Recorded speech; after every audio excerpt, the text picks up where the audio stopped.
Okay, so get ready, because today we're diving deep into Serpent Mound. You know, always a good mystery, right? And you guys sent in two YouTube videos. One is all adventure, and the other is like history and connections and stuff. It's kind of cool. Like we're getting two totally different angles on the same thing. Yeah, it's interesting how different approaches can give us different perspectives. Exactly. So the first video is by this guy, Adam Batson, and he is like all about these caves around Serpent Mound. Like, seriously, he's Yes. got all these crazy stories and so much energy. You can tell he just loves exploring. Oh, for sure. His enthusiasm is contagious. You watch his videos and you just want to grab a headlamp and go caving yourself. Right. Okay, so like he tells this story about this cave he calls the chest compressor. Can you imagine? It's this super narrow passage you can barely squeeze through. I don't know if I'd be brave enough for that. Yeah, it makes you wonder what drives people to those kinds of extremes. Is it the thrill of the unknown? Or maybe like the desire to push your limits? I think it's a little bit of both, Hmm. you know. But what I find so interesting is how he just like stumbles upon some of these caves. He's out hiking and bam, there's a cave entrance. He even found one he calls the Amish cave because it's on like Amish property. Who knows what else is out there just waiting to be discovered? Right. It really shows how much we still don't know about what lies beneath the surface. Hmm. And speaking of what lies beneath, Adam gives us these great descriptions of, the cave features Oh themselves. yeah, like those tubes he talks about. They're these like long, narrow passages carved out by water over time. And then he talks about rimstone dams, which sounds so pretty.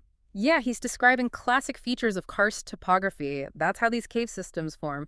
It's all about the dissolving and redepositing of limestone over millions of years. You know, you explain things so well. Oh, well, it's just geology. But Yeah. going back to the caves, Adam mentions seeing lots of vertical cracks and fissures, right? Those are key to understanding how water seeps into the limestone and creates those voids and passages. It's incredible how nature can create such intricate and hidden beauty. And it's not just about the rocks and formations.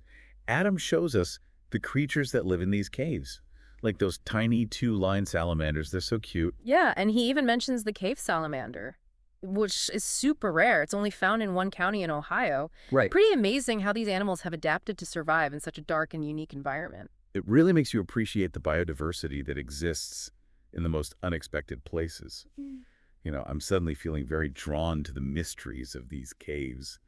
But maybe we should move on to that second video now. Yeah, let's switch gears a bit and delve into the historical side of things. Okay, I'm ready. Okay, so we're like shifting gears now from personal exploration to more like archaeology and history. Oh, I love history. Yeah. This second video asks a really interesting question.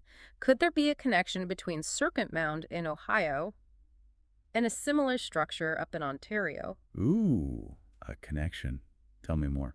Well, the thing is, both of these mounds are roughly 2,000 years old. That's a pretty big coincidence, don't you think? Yeah, that's pretty wild. And the video mentioned that the Serpent Mound in Ohio has these, like, really precise astronomical alignments with solstices and equinoxes. Why? Like, the head of the serpent points to the sunset on the summer solstice.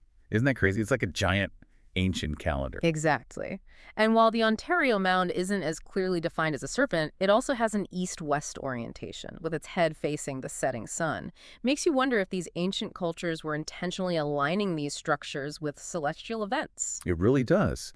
So who were these people who built these mounds? Well, the Ohio Serpent Mound is attributed to the Adena culture. They lived in the Ohio River Valley from around 800 BC to 100 AD.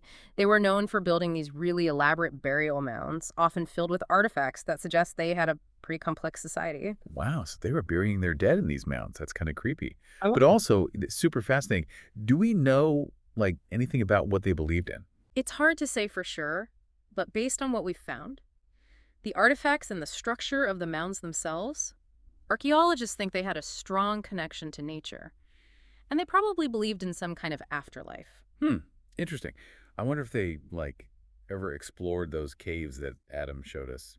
Maybe those caves were, like, spiritually important to them. That's a really good question. It's definitely possible. We know lots of cultures throughout history have seen caves as sacred spaces, places where they could connect with the spirit world. That's so cool. Okay, so what about that other mound, the one in Ontario? Right. That one is associated with the Point Peninsula culture. They lived in the Great Lakes region from around 500 BC to 300 AD. They were skilled hunters and gatherers, and they also had their own unique mound building traditions. Okay, so we have two different cultures, hundreds of miles apart, both building serpent-shaped mounds around the same time. What are the odds? It seems like more than just a coincidence.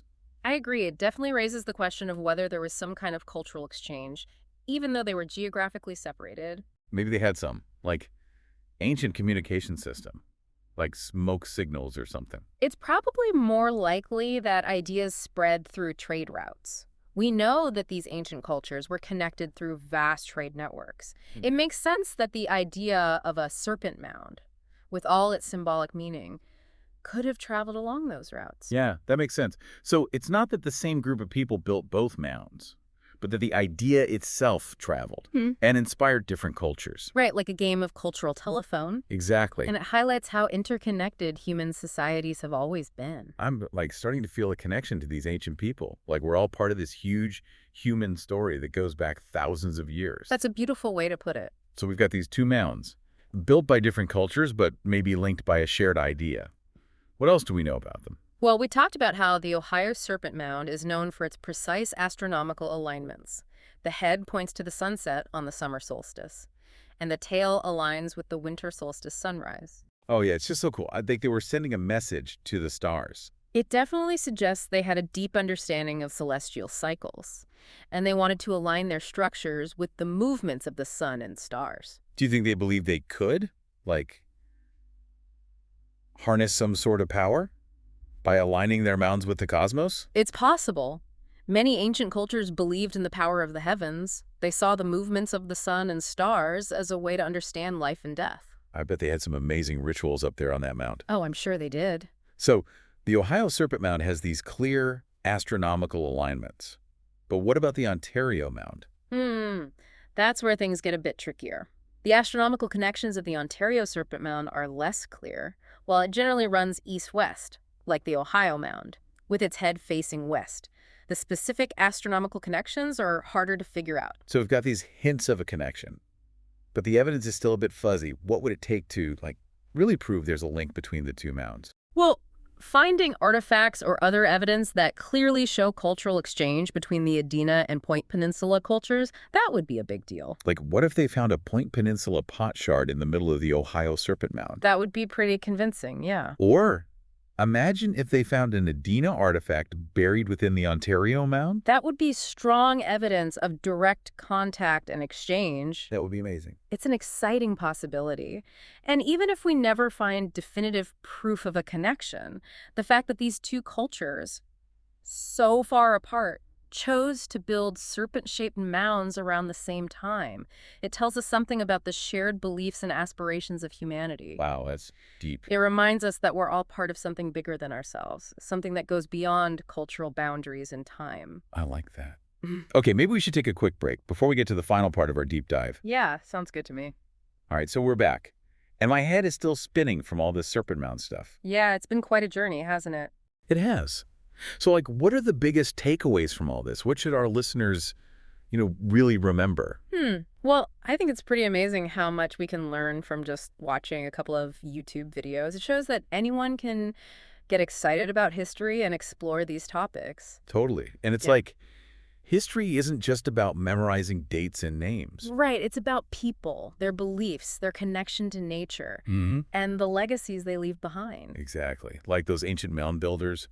We might never know exactly what they believed or why they built those structures, but we can still, appreciate their ingenuity and their connection to something bigger than themselves. Absolutely. And it's so interesting to think about those cultural exchanges. The idea that the concept of a serpent mound could have traveled so far and influenced different cultures, it really shows how interconnected humans have always been. It's like we're all part of this huge human story that goes back thousands of years. And who knows, maybe there's still secrets out there. Connections waiting to be made. Oh, definitely. Every new discovery can change how we see history and challenge our assumptions about the past. You're really good at explaining this stuff. Oh, thanks. You've definitely inspired me to learn more about Serpent Mound. Well, I'm glad to hear that. Okay, so listeners, that's our deep dive into Serpent Mound. We hope you enjoyed it. Keep those minds curious. And who knows what mysteries we'll uncover together next time.